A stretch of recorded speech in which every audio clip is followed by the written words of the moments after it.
Hello everyone, welcome back to my YouTube channel.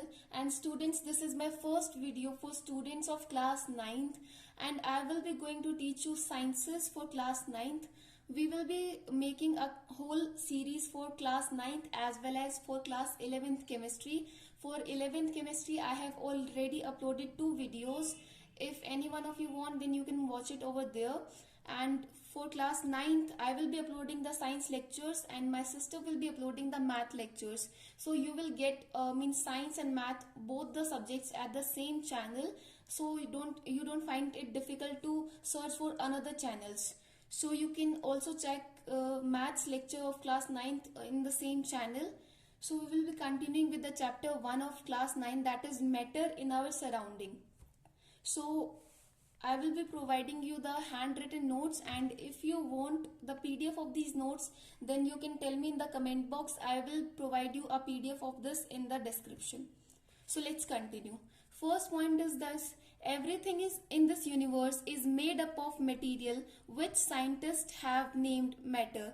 बच्चों क्या बोलना चाह रहे कि इस यूनिवर्स में, इस ब्रह्मांड में हर चीज जो है एक किसी न किसी मटेरियल की बनी हुई है और साइंटिस्ट उस मटेरियल को क्या कहते हैं? उस मटेरियल को वो लोग कहते हैं matter.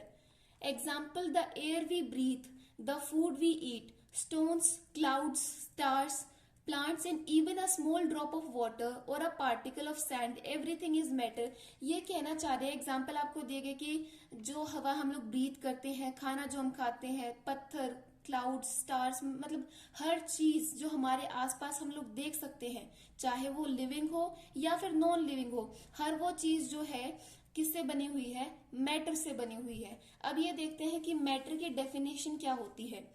Anything around us which occupy space and have mass, that is they have both mass as well as volume.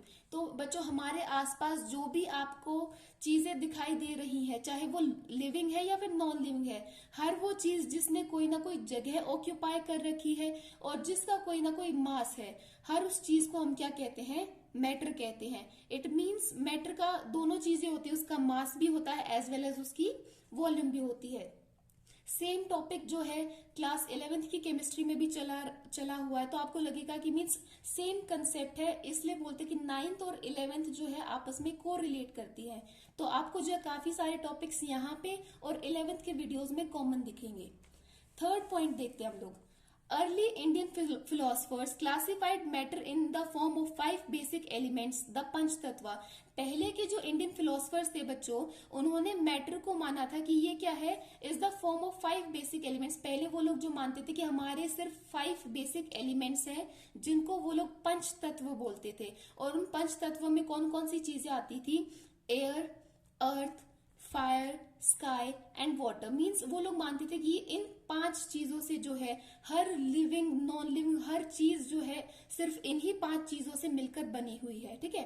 According to them everything living और non living was made up of these 5 basic elements. जैसा कि मैंने बोला कि उनके अनुसार हर एक living या फिर नॉन लिविंग चीज सिर्फ इन्हीं 5 चीजों से मिलकर बनी है. दैट इज हमारी हवा, पृथ्वी, अग्नि, आकाश और पानी. ठीक है. इन सब 5 चीजों से मिलके बनी हुई है उनके अनुसार. Modern day scientist have evolved 2 types of classification of matter. आज के जो जमाने के साइंटिस्ट है, उन्होंने किया है कि हमारे 2 तरह के हम लोग क्लासिफाई कर सकते हैं मैटर को based on their physical properties. पहली क्लासिफिकेशन हम लोग करते हैं उनकी फिजिकल प्रॉपर्टीज के बेसिस पर, और दूसरी क्लासिफिकेशन करते हैं हम उनके केमिकल नेचर के ऊपर. ठीक है. तो अब हम लोग जो है पहला टॉपिक पढ़ने वाले हैं फिजिकल नेचर ऑफ मैटर, कि आपके जो है मैटर की क्या क्या फिजिकल नेचर होती है. फर्स्ट पॉइंट आप देखिए, matter is made up of particles. जो हमारा मैटर है वो किससे बना हुआ है? पार्टिकल्स से, छोटे छोटे कण से बना हुआ है. ठीक है. Earlier, one group of people believed matter to be continuous. Other thought that matter was made up of particles. पहले जो है बच्चों एक ग्रुप ऑफ पीपल ये मानता था कि हमारा जो मैटर है वो कंटिन्यूअस है, मीन्स वो पार्टिकल्स की फॉर्म में नहीं है, वो कंटिन्यूअस फॉर्म में है. लेकिन दूसरे साइड जो है कुछ लोग मानते थे कि हमारा मैटर जो है वो पार्टिकल्स से मिलके बना हुआ है. ठीक है. मीन्स छोटे छोटे पार्टिकल्स मिलके एक कंप्लीट मैटर को बना रहे हैं. अब एग्जाम्पल देखते हैं. When we dissolve salt in water, the particles of salt get into the spaces between particles of water. बच्चों अगर हम इस कॉन्ट्राडिक्शन को मीन्स एक्सप्लेन करें तो ये मानते थे कि कंटिन्यूअस है या पार्टिकुलेट मैटर है, तो इसको समझाया गया कि अगर हम मान लीजिए पानी में नमक को ऐड करते हैं तो वो डिसॉल्व हो जाता है। उसका रीजन क्या है? इट मीन्स जो सोल्ट है वो पार्टिकल फॉर्म में था, तभी वो जो है पानी के पार्टिकल्स के बीच में जो स्पेस था वहां पे जाके अपना उसने स्पेस ऑक्यूपाई कर लिया, तभी जाके जो है पानी के अंदर नमक मिक्स हो पाया। तो इससे ये बात कंफर्म हो गई कि मैटर का जो है वो पार्टिकल नेचर होता है, ना कि कंटिन्यूअस नेचर। ठीक है, अब नेक्स्ट हम लोग पॉइंट देखते हैं कि नेक्स्ट पॉइंट क्या है। अब बच्चों बी पॉइंट देखो, बी पॉइंट क्या बोलना चाह रहा है? The particles of matter are very small. अब जो मैटर जिन पार्टिकल्स से जुड़ के बना हुआ है वो पार्टिकल्स क्या है? बहुत ही स्मॉल इन साइज होते हैं। अब इसका भी एग्जाम्पल देखो हम लोग समझते हैं। Example, crystals of potassium permanganate can color a large volume of water about 1000 ml। क्या बोल रहे बच्चों? हमने क्या किया, एक मीन्स 1000 लीटर वाटर लिया, उसके अंदर हमने जो है कुछ क्रिस्टल्स डाल दिए पोटेशियम परमैंगनेट के। ठीक है, तो हमें पता है पोटेशियम परमैंगनेट क्या देता है? कलर देता है। It means so we can conclude that there must be millions of tiny particles in just one crystal of potassium permanganate। Means मान लीजिए अगर हमने एक ही क्रिस्टल डाला पोटेशियम परमैंगनेट का, इसका मतलब उस एक क्रिस्टल के अंदर बहुत ही सारे छोटे छोटे पार्टिकल्स थे पोटेशियम परमैंगनेट के, जिसकी वजह से वो जो है 1000 लीटर वाटर को कलर दे पाया। ठीक है, which keep on dividing themselves into smaller and smaller particles. क्या कहना चाह रहे? मान लीजिए हमने एक क्रिस्टल ले लिया पोटेशियम परमैंगनेट का, वो उसके अंदर मिलियंस ऑफ छोटे छोटे पार्टिकल्स थे आपके पोटेशियम परमैंगनेट के, जिसकी वजह से वो इतना लार्ज अमाउंट ऑफ लिक्विड को कलर कर पाया। तो हम लोग बोल सकते हैं कि जो छोटे छोटे पार्टिकल्स थे वो आपस में डिवाइड होते रहते, इसीलिए जो है वो इतनी लार्ज वॉल्यूम को कलर कर पाया। अब हम लोग नेक्स्ट पॉइंट देखते हैं बच्चों, क्या है? सी पॉइंट है, particles of matter have space between them. अब जो पार्टिकल्स होते हैं मैटर के, उनके बीच में क्या होता है? स्पेस होता है। अब इसका एग्जांपल देखते हैं कैसे। When we make tea, coffee और लेमनेड मीन्स नींबू पानी, particle of one type of matter get into the spaces between the particle of other. अब बच्चों देखो उन्होंने बोला अगर हम लोग चाय बनाते हैं, कॉफी बनाते हैं या फिर नींबू पानी बनाते हैं तो हमें पता है उसमें बहुत सारे कंपोनेंट्स हम लोग यूज करते हैं। मीन्स पानी, अगर हम लोग चाय की बात करें तो पानी, चीनी, पत्ती, अदरक, ठीक है, और दूध वगैरह। तो इसमें हमें पता अलग अलग पार्टिकल्स हमने लिए हैं और वो आपस में मिक्स हो जाते हैं। इट मीन्स क्या है कि जो हमारा मैटर होता है उनके पार्टिकल्स के बीच में स्पेस होता है, तभी वो जो है दूसरा पार्टिकल उस स्पेस के बीच में आ पाता है और वो लोग आपस में मिक्स हो पाते हैं। तो आई होप आपको ये पॉइंट क्लियर हुआ होगा कि जो मैटर के पार्टिकल्स होते हैं उनके बीच में क्या होता है? स्पेस होता है। ठीक है, अब डी पॉइंट हम लोग देखते हैं क्या है। Particles of matter are continuously moving. क्या बोल रहे हैं बच्चों कि जो मैटर के पार्टिकल्स होते हैं वो लगातार मूव करते रहते हैं, वो एक जगह स्टेबल नहीं रहते हैं। एग्जाम्पल देखते हैं। मान लीजिए हमने put an unlit incense stick in a corner of your room. How close do you have to go near it to get its smell? अब क्या बोला जा रहा है? अगर हमने जो है एक इंसेंस स्टिक मीन्स क्या होती है बच्चों? अगरबत्ती को बिना जलाए अगर एक रूम के कॉर्नर में रख दिया तो उसके स्मेल लेने के लिए आपको उसके बहुत ज्यादा पास जाना पड़ेगा। बाय चांस अब हमने क्या किया सेकंड उसमें, now light the incense stick, what happens? अगर आपने अब उसको क्या कर दिया? जला दिया, अगरबत्ती को जला दिया, तो अब क्या होता है? Do you get the smell sitting at a distance? क्या आपको जो है उसकी स्मेल, अगर आप एक डिस्टेंस पे बैठे हो तब भी अब आपको स्मेल आती है उसकी? अब उसका एग्जाम्पल है यस। मीन्स अगर हम लोग जो है इंसेंस स्टिक को जलाते मीन्स अगरबत्ती को जलाते हैं तो हमें उसकी स्मेल जो है काफी डिस्टेंस से भी आ जाएगी, हमें फिर उसके करीब नहीं जाना पड़ेगा।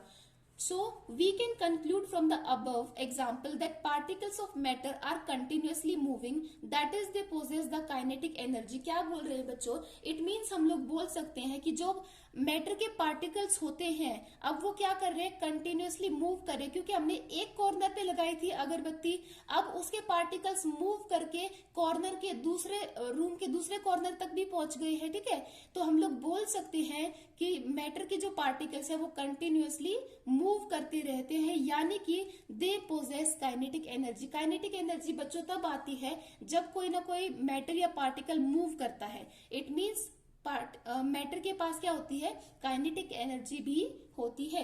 अब एक नोट वाली बात हम लोग समझते हैं, यहाँ पे क्या दे रखी है, as the temperature rises particles move faster. अगर हम लोग टेम्परेचर को राइज करते, मीन्स पहले हमने इंसेंस स्टिक को ऐसे के ऐसे रखा था, हमने उसको जलाया नहीं था, तो हमें उसकी स्मेल नहीं आ रही थी।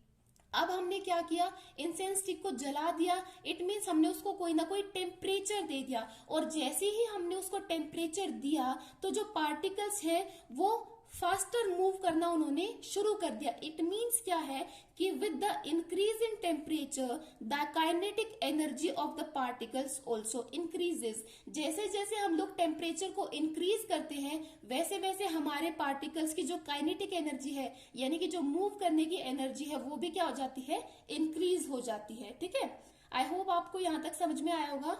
अब यही से जो है एक छोटा सा टॉपिक और निकलता है, दैट इज डिफ्यूजन। अब हमने देखा कि बहुत सारे पार्टिकल्स जो हैं वो आपस में मिक्स हो जाते हैं। मिक्स होने का रीजन हमने बताया कि मिक्स क्यों हो जाते हैं, क्योंकि पार्टिकल्स के बीच में क्या है, स्पेस है, और दूसरे पार्टिकल्स उस स्पेस में आके ट्रैप हो जाते हैं और वो मिक्स हो जाते हैं। ठीक है, अब डिफ्यूजन देखते हैं क्या होता है। Intermixing of particles of two different types of matter on their own is called diffusion.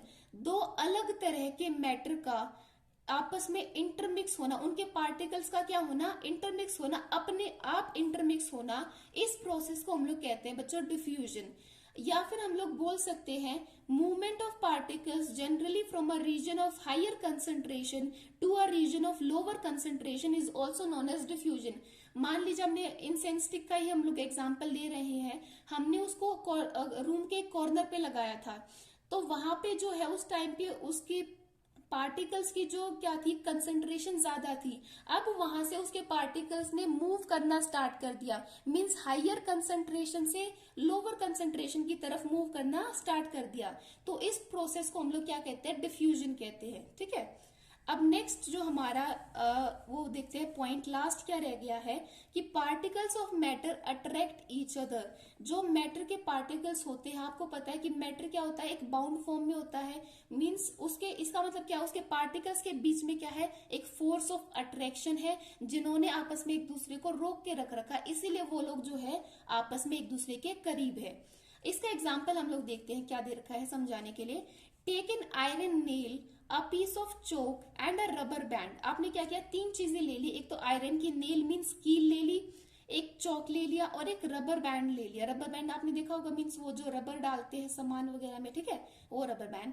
Try breaking them by hammering, cutting और स्ट्रेचिंग। इन तीनों चीजों को जो है आप तोड़ने की कोशिश कीजिए, मीन्स आयरन नेल को हैमर कीजिए, उस पर हथौड़ा मारिए, चौक को आप कट करके देखिए, और जो रबर बैंड है आप उसको स्ट्रेच कीजिए, मीन्स उसको खींचिए। ठीक है, In which of the above three substances do you think the particles of matter are held together with greater force? आपने उसको तोड़ने की कोशिश की, तो आप ये बताइए कि कौन से सब्सटेंस में जो है आपको लगा कि जो पार्टिकल्स ऑफ मैटर है वो ज्यादा फोर्स ऑफ अट्रैक्शन से जुड़े हुए हैं। इट मीन्स क्या है, वो लोग जुड़े हुए हैं, उनके अंदर फोर्स ऑफ अट्रैक्शन है, तभी वो उनको तोड़ने में आपको टाइम लग रहा है। ठीक है, अब it means that particles of matter have force acting between them. इसका मतलब क्या है कि जो मैटर के पार्टिकल्स होते हैं बच्चों, उनके बीच में क्या लग रहा है, एक फोर्स लग रहा है। This force keep the particles together. यही फोर्स है जो मैटर के पार्टिकल्स को एक साथ रखने का काम करता है। The strength of this force of attraction varies from one kind of matter to another। अब बच्चों ये फोर्स ऑफ अट्रैक्शन की स्ट्रेंथ मीन्स कितना ज्यादा वो स्ट्रॉन्ग होगा या वीक होगा, वो डिपेंड करता है कि किस तरह का आप मैटर ले रहे हो। एक मैटर की फॉर्म से दूसरे मैटर की फॉर्म में वेरी करता है फोर्स ऑफ अट्रैक्शन, ठीक है, पार्टिकल्स का। तो this is all for today's video. अगर आपको ये वीडियो लेक्चर पसंद आया हो तो चैनल को सब्सक्राइब कीजिएगा, वीडियो को लाइक कीजिएगा और जो है कमेंट कीजिएगा अगर आपको कोई भी डाउट है, ठीक है। और अगर आपको इसके नोट्स चाहिए पीडीएफ के फॉर्म में तो आप मुझे कमेंट करके बता सकते हैं। मैं फिर अगली वीडियो में डिस्क्रिप्शन में जरूर इसका लिंक प्रोवाइड आपको करवा दूंगी। Thank you so much for watching my video.